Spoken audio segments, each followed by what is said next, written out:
Chers amis, nous allons passer à la lecture de ce sujet. Un solide de masse M égale à 250 grammes se déplace sur la piste ABCD, située dans le plan vertical. Des frottements équivalents à une force F opposée au déplacement existent sur la portion ABC. Abandonné en A sans vitesse, le solide arrive en B avec une vitesse VB égale à 3 mètres par seconde. Pris en C avec une vitesse VC égale à 1,8 mètres par seconde. On donne G égale à 10 mètres par seconde carré. Alpha égale à 30 degrés. Voici donc le schéma ci-dessus. 1. Étude sur le plan incliné AB. Long de 1,5 m. 1.1. Calculer l'accélération A1 du solide. 1.2. Calculer la durée delta T du parcours. 1.3. Calculer l'intensité de la force de frottement petit f. 2. Étude sur la portion horizontale BC. On admet que l'intensité de la force de frottement est petit f égale à 0,5 N. Chers amis, ça veut dire que nous devons trouver 5 N dans la question même qui précédait. 2.1. Calculer l'accélération A2 du solide. 2.2. Calculer la valeur de la réaction normale Rn de la piste. 2.3. Exprimer la réaction totale grand R de la piste en fonction de petit f et de grand Rn. 2.4. En déduire les composants de Rx et de Ry de la réaction grand R et calculer sa valeur. 2.5. Représenter qualitativement R. 2.6. Calculer la distance BC. 3. Étude sur la portion circulaire CD du rayon R égale à 50 cm. Ici, les forces de frottement sont négligeables sur cette portion. Le solide s'élève jusqu'au point D en passant par le point M, tel que OC, OM égale à θ qui est égal à 30 degrés. Exprimé en fonction de VC, virgule de R, virgule de G, virgule de θ et de M, l'expression de la vitesse Vm. Puis calculer en 3.1 la vitesse Vm au point M et en 3.2 la réaction grand R de la piste au point M. Chers amis, vous devez faire 3 fois la lecture avant de débuter votre sujet. Merci bien. On va procéder à la correction.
Chers amis, après lecture et relecture du sujet, nous allons passer à la correction. Cet exercice est un exercice de mouvement du centre d'inertie. Le centre d'inertie possède plusieurs fois des projections. Ici, nous sommes en cas de plan incliné, plan horizontal et mouvement circulaire. Faites attention, reprenez plusieurs fois ce sujet. Alors, en grand 1, nous parlerons encore de l'étude qui se fait sur le plan incliné AB long de 1,5 m. Alors, 1, étude sur le plan incliné long de 1,5 m. Chers amis, le plan incliné ici, le sujet a signifié qu'il existe des frottements. Donc, sur le parcours ABC, existent les frottements. La vitesse qui vient au point A est nulle. Nous allons donc répondre à la première question. En 1.1, calculons l'accélération A1 du solide. Chers amis, avant de commencer un exercice de mécanique, il est impératif de faire l'étude dynamique. Qui parle d'étude dynamique par le système, le référentiel et le bilan des forces. Alors, nous allons donc remarquer le système. Il s'agira là d'un solide.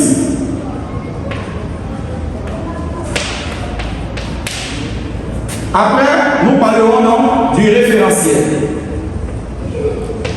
Il s'agira là de vie terrestre supposé galiléen. Une fois c'est fait, partie du bilan des forces. Étant donné que l'on a signifié qu'il existe des frottements, alors sur le trajet ABC, il y a un frottement. Nous allons donc parler de B, de Rn et de F. Le poids du solide. Rn, la réaction normale du plan. Et F, la force de frottement.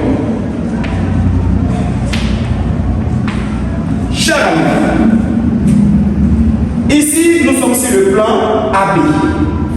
Il faut donc faire une représentation schématique. Représentation schématique. Il ne faut pas utiliser le premier schéma au tableau, mais il faut prendre une portion de ce schéma. Nous sommes désormais sur AB. Sur AB, nous allons donc avoir ce plan appelé plan incliné. A, AB. Nous allons ici, chers amis, placer le solide. Représenter le centre de gravité. Une fois que c'est fait, nous allons d'abord projeter le poids, s'assurer que ça forme un angle de 90 degrés, la réaction. Cette réaction serait donc qualifiée de Rn. Et une force de frottement. Soit vous venez là, ou soit vous partez là. Une fois c'est fait, la force de frottement est une force opposée au mouvement. Alors, vous allez donc appliquer le théorème du centre d'inertie, ou du moins ça, vous allez appliquer la relation fondamentale et indépendante du temps. Le sujet a signifié que la vitesse VB est connue. Cette valeur est égale à 3 mètres par seconde. La vitesse VA est connue aussi, est égale à 0 mètres par seconde. Lorsque vous connaissez deux vitesse. Comment on va déterminer l'accélération? C'est très simple. Il suffit ici de savoir si la première vitesse existe, la deuxième vitesse existe et la distance entre ces deux points A et B. Il s'agit de calculer l'accélération A1. Alors, il faut savoir que le plan incliné peut provoquer un mouvement qui est rectiligne uniformément varié. Le mouvement étant rectiligne uniformément varié, on a l'application de la relation fondamentale et indépendante du temps.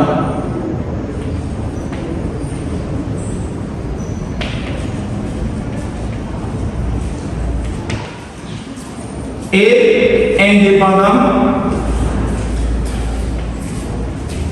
du temps. Cette relation a pour but de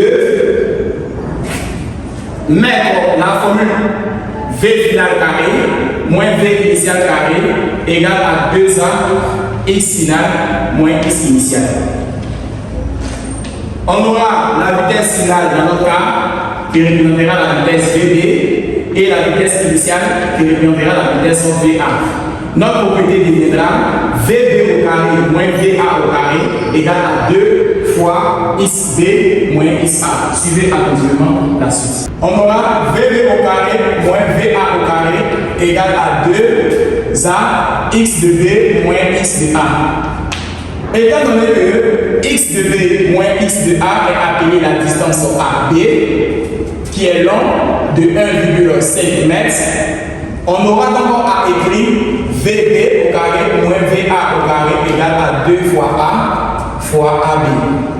Dans ce cas-là, nous dirons que notre A a comme indice 1. On aura A1 égale à VB au carré moins VA au carré sur 2 fois AB. Nous allons encore calculer et faire encore cette application numérique. VB, dans le sujet, le VB égale à 3, ça fait 3 au carré, moins VA qui est égal à 0 mètres par seconde, alors au carré sur 2 fois la distance. On dit c'est long de 1,5 mètres, donc 1,5. Alors A1 égale à notre écriture, mètres par seconde carré. Nous allons vérifier le calcul, s'assurer de ne pas oublier les carrés. Nous allons donc avoir 3 au carré divisé par 2 fois 1,5 et l'on trouve l'accélération qui est égale à 3 mètres par seconde carré. Alors, une fois que nous trouvons cette information, nous partons en 1-2 qui nous demande de calculer la durée delta T du parcours. Chers amis, on nous demande de calculer la distance et la durée delta T. Il y a une propriété qui nous informe que si A est différent de 0, on a un mouvement rectiligne uniformément varié. Et si A est supérieur à 0, comme notre cas là, le mouvement est rectiligne uniformément varié, mais comment accéléré. Du coup, la propriété V de T serait donc égale à AT plus V0, l'équation correcte. C'est cette information qui va plus m'intéresser.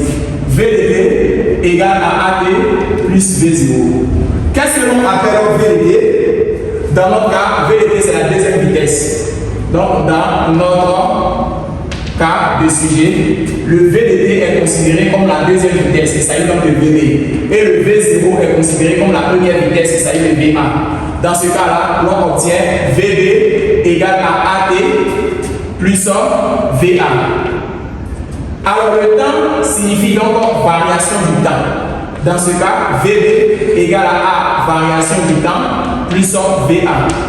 Une fois c'est fait, on aura à tirer le A ici, peut être matérialisé par l'indice 1 du sujet. Alors nous allons mettre 1 ici et 1 là. Une fois c'est fait, on dira que VB moins VA, cette écriture passe là, égale donc à A1, variation du temps. Alors, variation du temps égale à VB moins VA divisé donc par A1. En application numérique, nous allons donc avoir 3 qui s'agit de la vitesse en B. La vitesse en A est égale à 0 sur A1 que nous allons trouver aussi 3. Alors, le temps au bout du parcours donne 1 et vous allez mettre en secondes. Une fois c'est fait, nous allons passer donc à 1,3, le calcul de la force de frottement. 1,3, calculons la force de frottement. Alors calculons l'intensité de la force de frottement. Chers amis, nous allons calculer l'intensité de la force de frottement. Cette force est appelée petit f. Ici, comment calculer l'intensité de la force de frottement? C'est très simple. Une fois que nous avons cette information, et là B, et là A, et nous allons encore faire la projection. Nous allons trouver Rn là, la projection, nous allons trouver F là, et le centre de gravité, nous allons trouver le poids. Pour déterminer ici, chers amis, la force de frottement, dans un premier temps, il faut appliquer le théorème du centre d'inertie ou bien le théorème de l'énergie cinétique, les deux marches. Alors, si l'on veut passer au théorème du centre d'inertie, ça serait très simple. Vous devez d'abord vous poser la question par quelle méthode passer entre le théorème de l'énergie cinétique ou le théorème du centre d'inertie. Je vais donc ici utiliser le théorème du centre d'inertie. Appliquons le théorème du centre d'inertie. Quelle est la formule de ce théorème? Somme vectorielle des forces extérieures égale donc à MAG. Du coup, on aura P plus Rn plus F avec vecteur à suivre égale à MA avec vecteur. Une fois que c'est fait, nous allons donc projeter sur l'axe X'. Projetons sur l'axe X' et venir sur le schéma représenter X'. L'endroit où vous quittez est appelé X', l'endroit où vous voulez arriver est appelé X. Alors, on aura à écrire P sur la X plus R sur la X plus F sur la X égale à MA sur la X. Ici, quelle est la valeur apportée à P sur la X? Vous devez d'abord projeter sur la plus courte distance. Et si l'on se trouve là, vous mettez automatiquement en bas. Si l'on se trouve là, vous mettez en bas. Si l'on se trouve là, vous mettez en haut. On reprend. Si l'on se trouve là, vous mettez en bas. Si l'on se trouve en haut, vous mettez en haut. Si l'on se trouve là, vous mettez en bas. Si l'on se trouve en haut, vous mettez en haut. Dans ce cas, voici donc la projection de P. P est tombé sur la X. Comment est le côté où P est tombé vis-à-vis de son angle situé là? Alors, PX fait face à l'angle. Il s'agit donc d'utiliser sinus parce que ça fait face.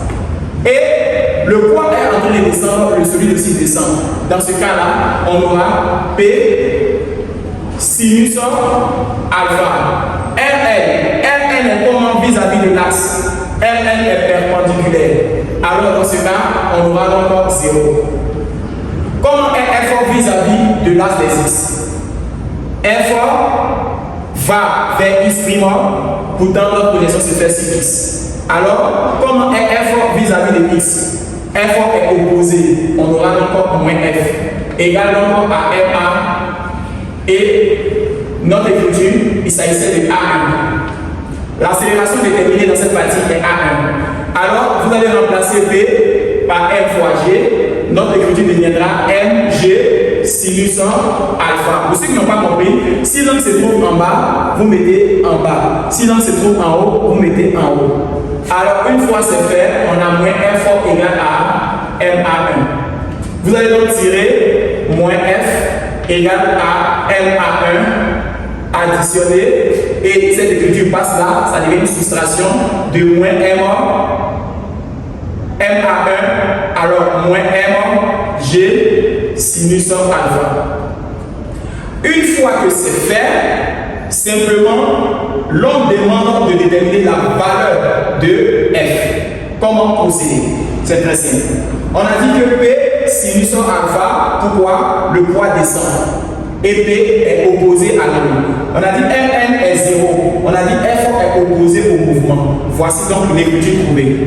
Une fois que c'est fait, si c'était A on cherchait, le M allait diviser. Mais comme c'est F on cherche, on aura F égale moins MA1 additionné. Quand la soustraction passera, ça serait l'addition du MG sinus alpha.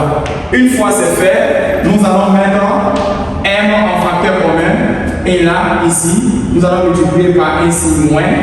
On aura A1 et là, multiplié encore par G sinus alpha. Chers amis, nous venons donc de trouver notre relation de M. Nous allons calculer, faire une application numérique. F égale à la masse. La masse du sujet est en grammes. Nous allons convertir grammes en kilogrammes. Grammes, décagramme, hectogramme, kilogramme. Alors, 250 grammes fait 0,25 kg. Alors, on a 0,25. Facteur de moins A est connu, 3. Additionné à G qui est connu, 10 dans mon sujet là, multiplié par sinus de l'angle 30 degrés. Avec la calculatrice, nous allons effectuer. Chers amis, nous allons passer à la deuxième grande partie, étude de la portion horizontale BC. Suivez attentivement. 2. On parlera donc de l'étude sur la portion horizontale BC. Étude sur la portion horizontale BC. Chers amis, cette portion est horizontale, comme le sujet l'a signifié. On nous dit que sur A, B et C, il existe des frottements.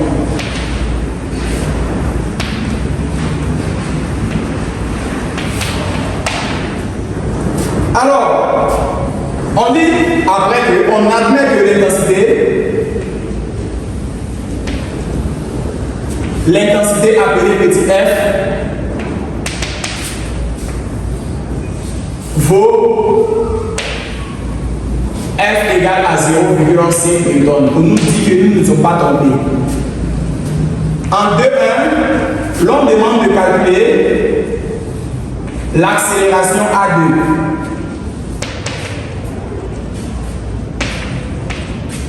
Comment calculer l'accélération A2? Il faut encore faire l'étude dynamique parce que les deux schémas ne se ressemblent pas. Ici, nous avons encore un plan appelé horizontal. On aura à faire l'étude dynamique comme système, un solide, à parler du référentiel, terrestre, supposé, galiléen, et parler du bilan de force. Pourquoi me faire l'étude dynamique? Parce que le tronçon que nous allons utiliser ne ressemblera plus au premier. L'autre était plan incliné, cette fois-ci c'est horizontal. La réaction est toujours normale, ici dans notre cas, parce qu'il y a existence de force de frottement. On aura donc P, le poids du solide on aura la présence de Rn, la réaction normale du plan, et F, la force de frottement. Une fois c'est fait, nous allons faire la représentation schématique.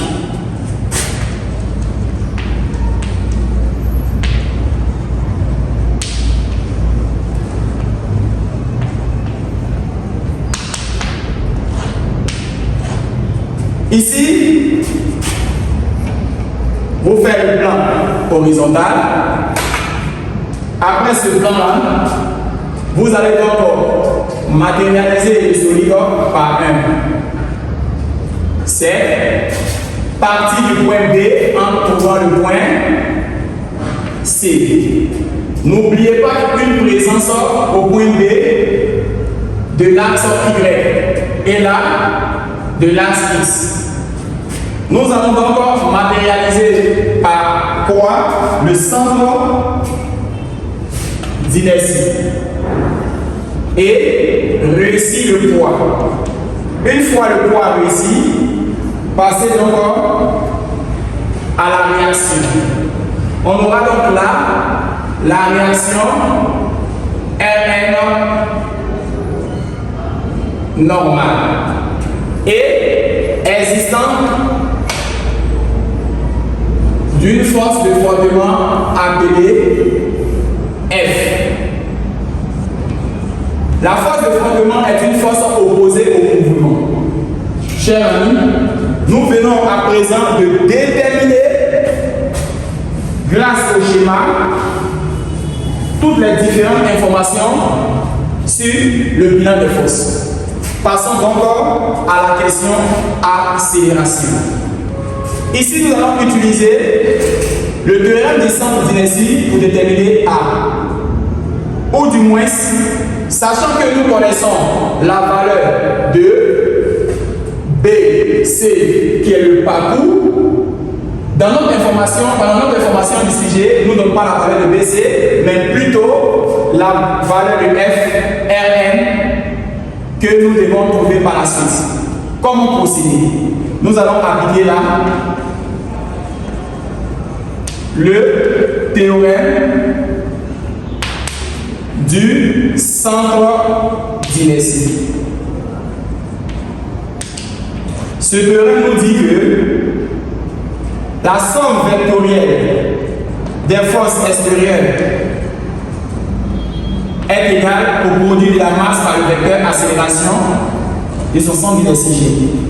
Alors, on aura donc le poids plus la réaction normale plus force de frottement égale donc à MAG.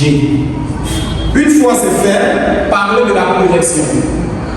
Projetons sur l'axe X'. Une fois c'est dit, allez sur le schéma, préciser l'endroit X' et l'endroit X. Nous allons donc avoir P sur la des X plus RL sur la des X plus F sur la des X égale à MA sur la des X. P est pendant vis-à-vis de la des X perpendiculaire. On aura donc 0. RL perpendiculaire. On aura donc 0. F de sens opposé à X. Moins F égale à MA que l'on appellera 2. A sur la des X, on l'appellera donc A2. Tirons donc A. A2 serait donc égal à moins F sur la masse. En application numérique, on aura A2 égale à la valeur de F. Ici est négative et la valeur même est 0,5 sur la masse que nous allons trouver 0,25. Alors A2, une fois trouvé, vous mettez en mètres par seconde au carré. Dans ce cas, je vais aller ensemble, nous allons encore effectuer le calcul. On aura moins 0,5 divisé par 0,25. On aura donc moins 2. Si l'on trouve moins 2, c'est que l'accélération est inférieure à 0. Alors, passons donc à la prochaine question, car cette question vient d'être achevée. Parlons donc de 2,2. Nous devons calculer la valeur de Rn. Chers amis, calculez la valeur de Rn. Ne voyez-vous pas Rn sur le schéma? Si l'on veut calculer la valeur de Rn, c'est que l'on doit trouver les coordonnées de Rn d'abord. Déterminons donc les coordonnées de Rn. Chers amis, comment déterminer les coordonnées de Rn? Voici donc Rn. Rn avec vecteur aura comme coordonnées Rn sur la des X et Rn sur la des Y. Sur le schéma, comment est Rn vis-à-vis de l'axe X plus X? Rn est perpendiculaire, sa valeur donnera 0. Comment est Rn sur la des Y? Y va en haut, Rn ici va en haut. Les deux ont le même sens. Alors, on aura donc Rn. Du coup, une fois cette information qualifiée, on dira que la norme de Rn sera donc égale à la racine carrée de Rn sur la des X élevé au carré additionné à Rn sur la des Y élevé au carré. Une fois c'est bon, on aura encore à Rn qui serait désormais racine de Rn sur la des X élevé au carré additionné à Rn sur la des Y élevé au carré. Or, Rn sur la des X donnera 0. On aura Rn qui donnera racine carrée de Rn sur la des Y. Une fois c'est fait, on n'a pas encore trouvé la valeur. Alors on va faire appel à un théorème appelé le principe d'inertie. Appliquons le principe d'inertie. Pourquoi appliquer, chers amis, le principe d'inertie? Le principe d'inertie a lieu sur la projection de Y. On applique le principe d'inertie sur la projection de Y. Alors, à présent, regardez donc Rn sur la des Y. On aurait alors quelle nouvelle écriture? Le principe d'inertie nous parle de somme des forces extérieures est égale à vecteur nul à l'équilibre. Alors, nous allons signifier à l'équilibre la somme vectorielle des forces extérieures égale à vecteur nul. Voici ce que l'on appelle le principe d'inertie. Quelles sont ces forces-là? On aura le poids, on aura Rn égale à vecteur nul. Car F est perpendiculaire à l'axe des Y. Pourquoi on n'a pas utilisé F? F avec vecteur est perpendiculaire à l'axe des Y. Si c'est perpendiculaire à l'axe des Y, c'est considéré que c'est OY. Si Fn est perpendiculaire à l'axe des Y, chers amis, on aura donc comme valeur de force de frottement 0, ou du moins ça, vecteur si F égale à vecteur nul. Voici pourquoi, si vous regardez le schéma, vous verrez par la suite que F est perpendiculaire à l'axe des Y. Sa valeur donnera 0. Il va donc avoir Rn sous cette forme. On aura Rn avec vecteur égal à moins P avec vecteur. Les deux vont se simplifier. Pour comprendre la suite, c'est qu'il faut forcément mettre la norme sur cette forme et aussi mettre la norme sur cette forme. Alors, la norme va faire disparaître les vecteurs. Dans ce cas, on aura Rn égale à P. Or, P égale à mg. Constat, c'est que Rn égale à mg. Nous connaissons la masse dans le sujet, nous connaissons l'intensité de pesanteur dans le sujet. Remplacer une fois la masse dans le sujet par sa valeur et G par sa valeur, alors sur l'anse des Y, on ne peut que avoir Rn qui est égal à la racine carrée de P, qui sortira donc P au carré, qui sortira P et P égale à mg. Suivez attentivement la suite. Alors, de ce qui précède, on a notre expression Rn avec vecteur qui est égal à la racine carrée de Rn sur la des Y au carré. Or, Rn sur la des Y est égal à P et P égale à mg. Du coup, la norme de Rn avec vecteur sur R est égale à la racine carrée de mg élevé au carré. Car on a remplacé celui-là par cette expression. On aura par la suite la radicale de A au carré qui sortira A. Donc, on a Rn avec norme qui sortira donc mg.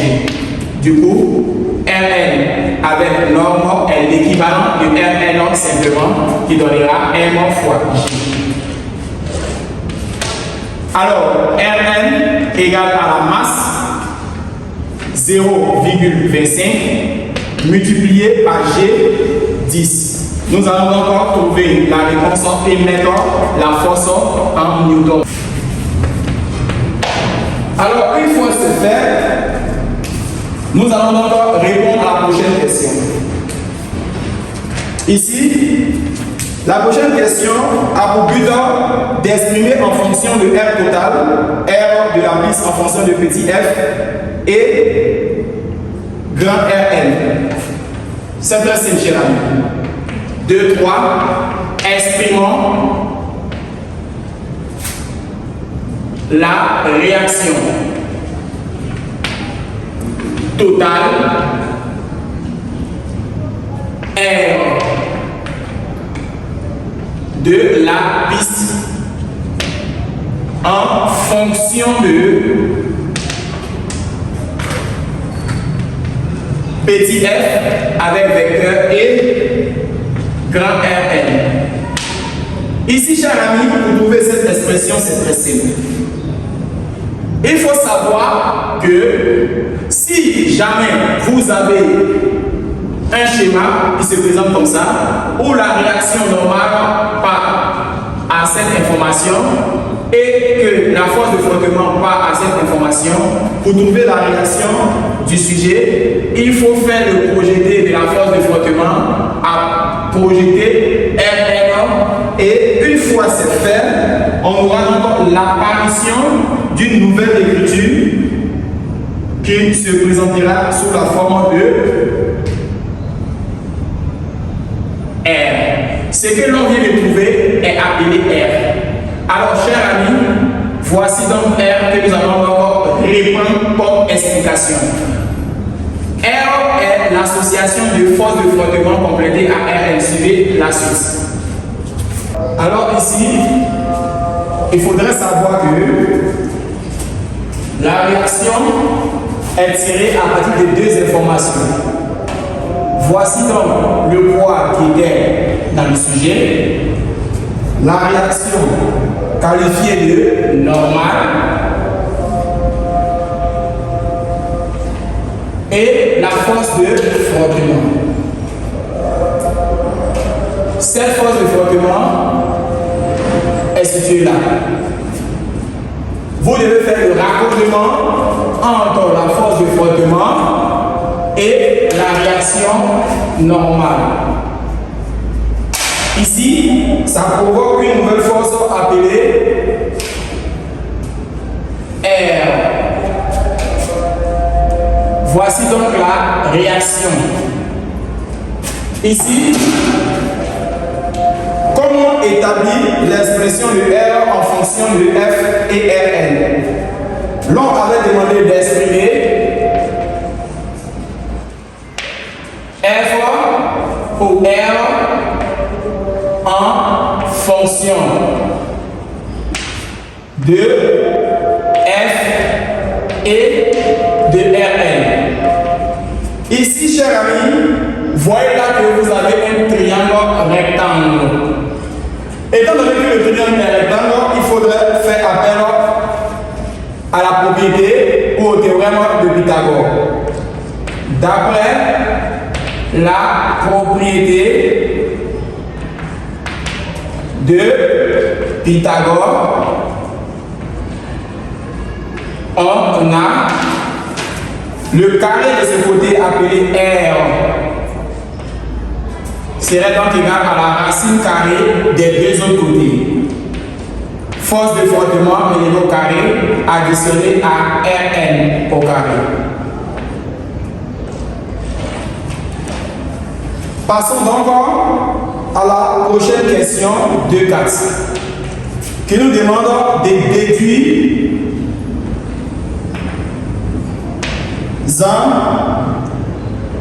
les composantes Rx et Ry. Comment déterminer les composantes de Rx et Ry? On vient de signifier une information capitale. On sait que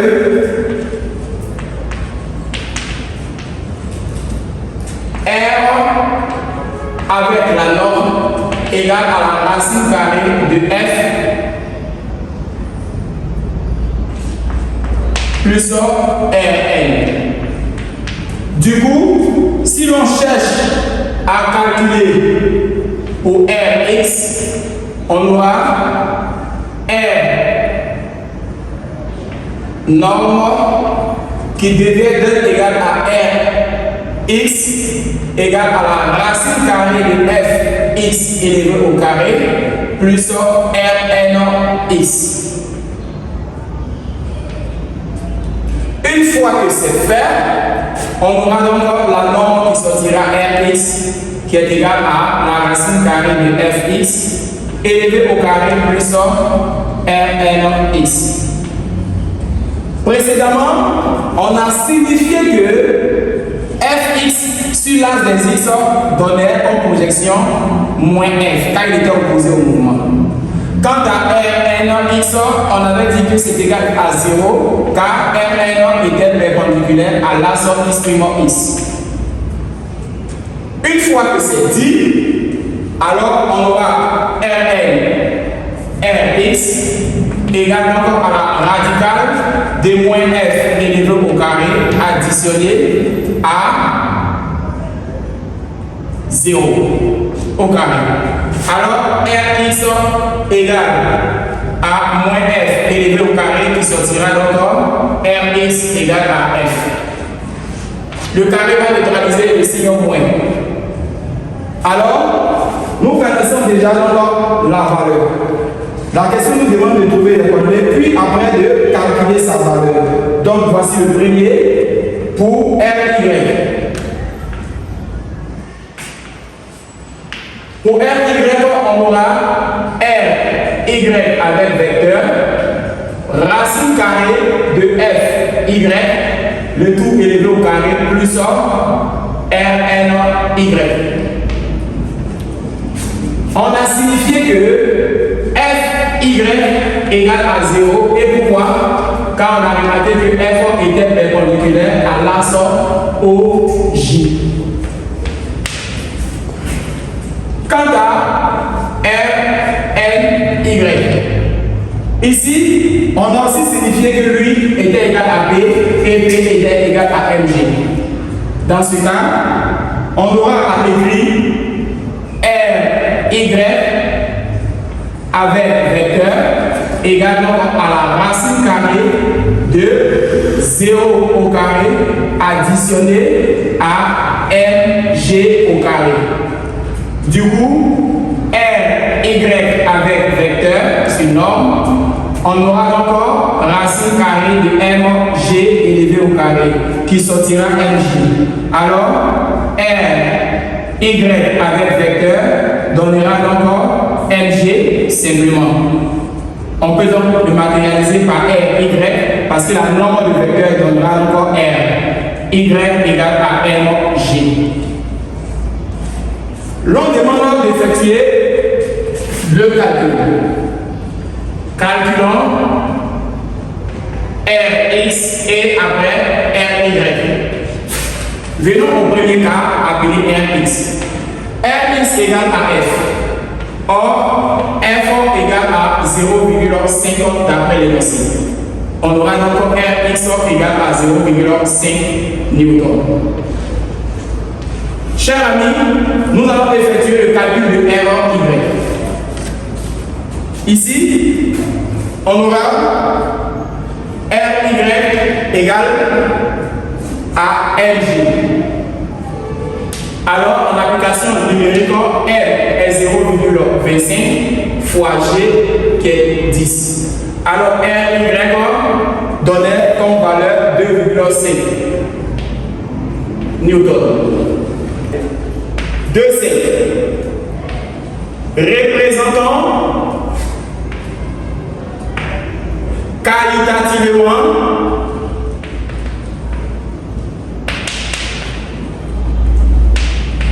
R avec vecteur et calculons l'angle qu'il fait avec Rn.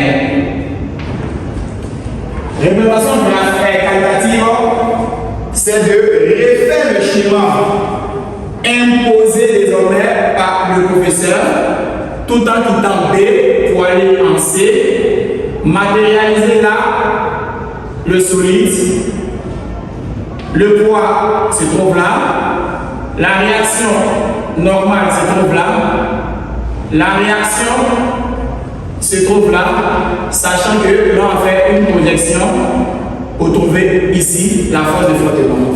Voici la représentation qualitative. Une fois c'est fait, au lieu de calculer l'angle qu'il fait avec un RL, voici l'angle qu'il fait avec un RL. Nous allons trouver en termes de valeur. Alors, comment déterminer l'angle qu'il fait? C'est très simple, c'est la valeur maintenant de l'angle que nous cherchons. Alors, pour trouver l'angle, on va projeter R s'il a des X et R s'il a des Y. Alors, on nous dit de représenter qualitativement R et de calculer l'angle qu'il fait avec RL. Suivez attentivement la suite.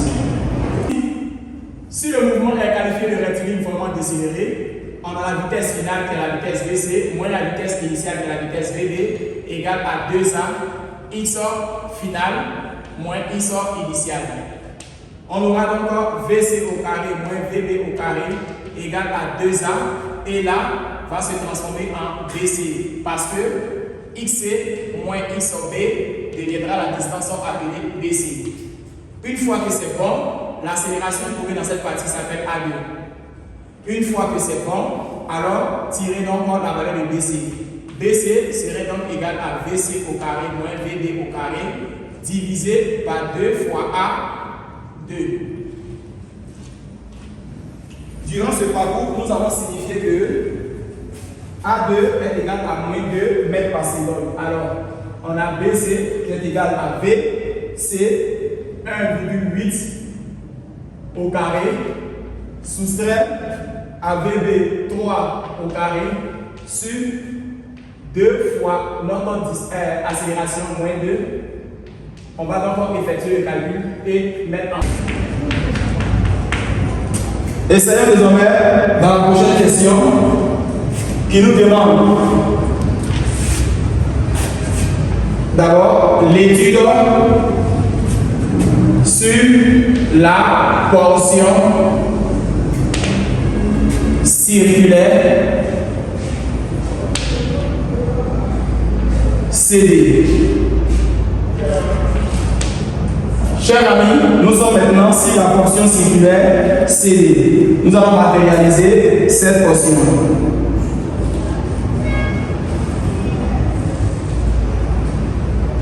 Voici le solide au point M. Voici D, voici le point O et voici l'angle θ. voici le point C, voici l'âge des X. Nous allons répondre à la question posée, déterminer la vitesse.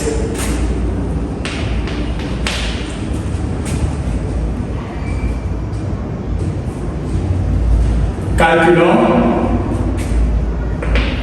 la vitesse Vm.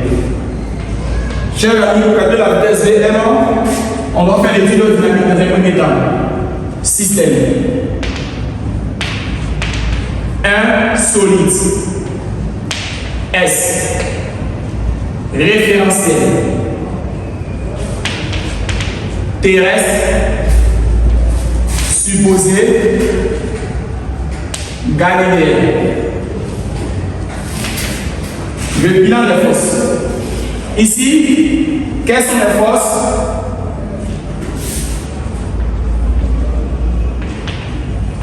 Alors, on dit dans cette partie, il n'y a pas de force de frottement. Dans ce cas, on a le poids du solide.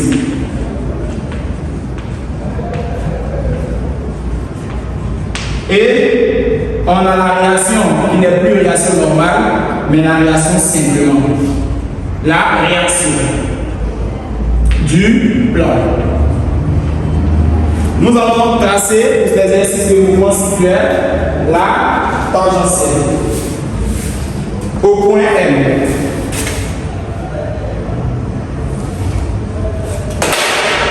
Et une fois c'est fait, représenter le poids. Le poids est bien représenté. Représenter la réaction qui doit être perpendiculaire à la tangentielle. Nous avons donc là la réaction et là la tangentielle, d'où là la normale. Une fois que c'est fait, calculons encore la vitesse. Pour calculer la vitesse, il faut appliquer le théorème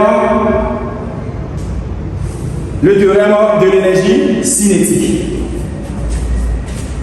Dans ce cas, on aura à appliquer le théorème de l'énergie cinétique entre deux points C, V, M.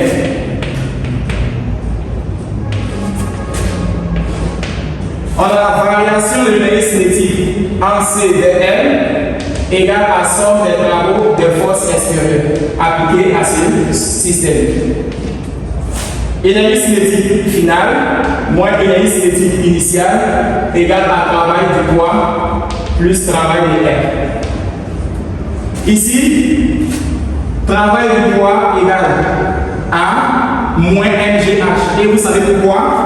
Parce que le solide est en train de monter. Et ici, travail de R égale à 0. Pourquoi? R est perpendiculaire à la tangentielle. Chers amis, n'oubliez pas de mettre un signe moins là, parce que le solide est en train de monter. On aura 1 demi de M, VL au carré, moins VC au carré, égale à moins MGH. Nous allons déterminer H.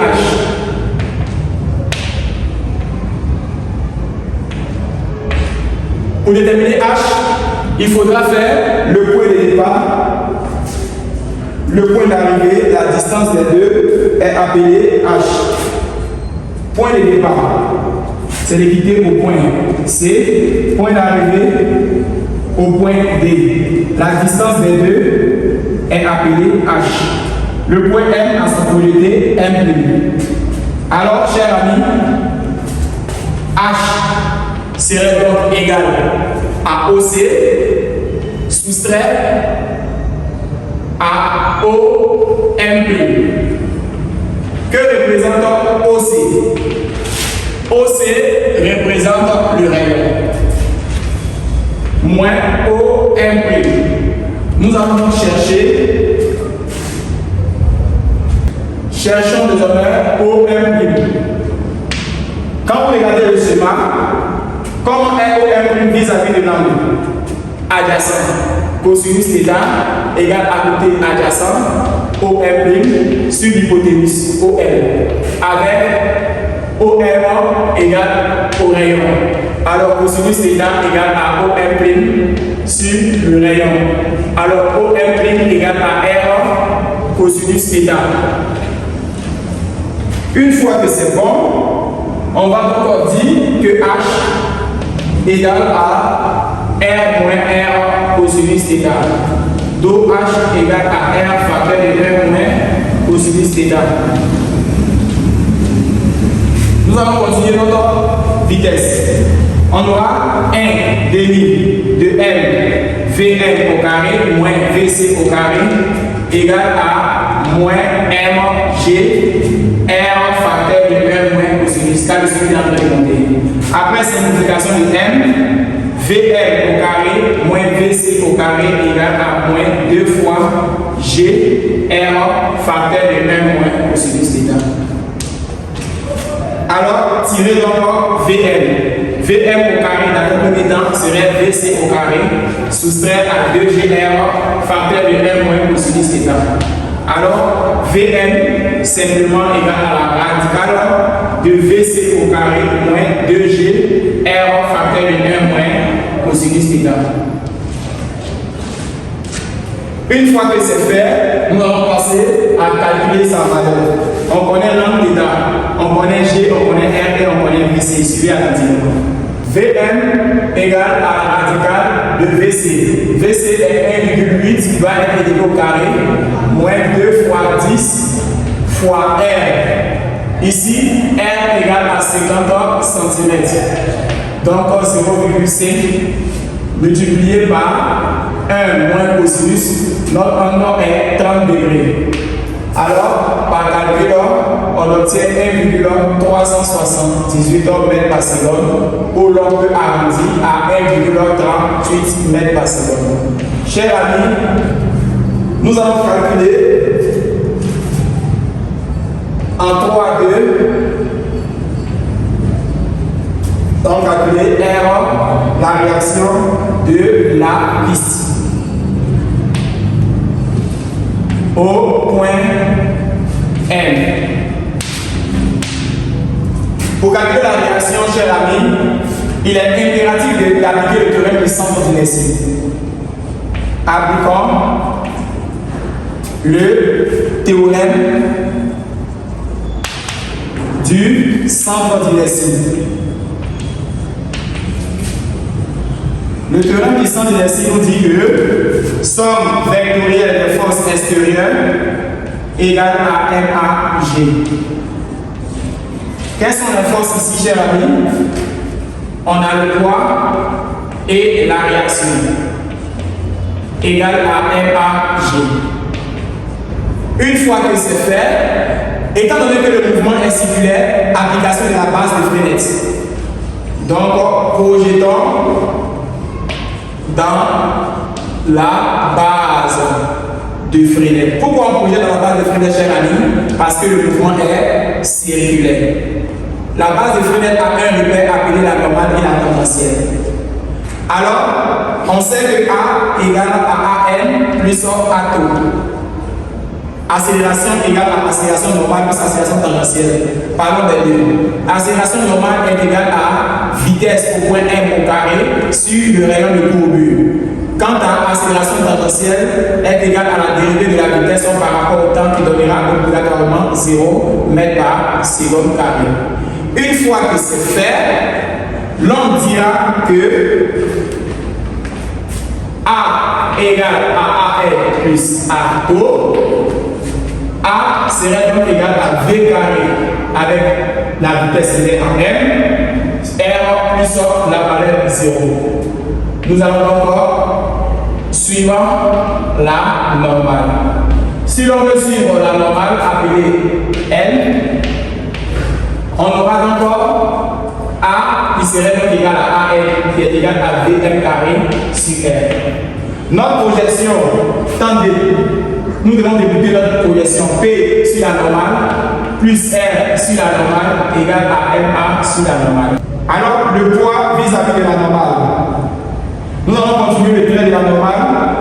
Et ici, c'est la normale P. Projection de P sur la normale. La normale est dirigée vers le haut, la projection de P se fait vers le bas. Alors, si l'angle se trouve en haut, alors il est impératif de mettre l'angle en haut. Si l'angle se trouve en bas, on met l'angle en bas. Mais l'angle se trouve en haut, il faudra mettre l'angle ici en haut. Une fois que c'est fait, sur ce côté-là, vous marquez pour pouvoir comprendre comment est le côté de P sur la normale. P sur la normale est adjacent à l'angle. Le poids descend, tandis que la normale est dirigée vers le haut. Alors, P vis-à-vis de la normale, il s'agira de moins P. Ce côté étant adjacent à l'angle, on parlera de moins P cosinus θ. RL. Voici donc la réaction a le même sens que la normale. Si la réaction a le même sens que la normale, on aura donc plus R. On revient. P descend, la normale va en haut, le sens opposé. Là, si l'angle se trouve en haut, il faut forcément mettre en haut là aussi. On aura encore ici R et remplacer AM par son équivalent. VM au carré sur R. Sachant que P égale à Mg et VM dans le sujet égale encore à la racine. Sinon que VC au carré moins 2GR facteur de 1 moins cosinus θ, alors que vaut VM au carré.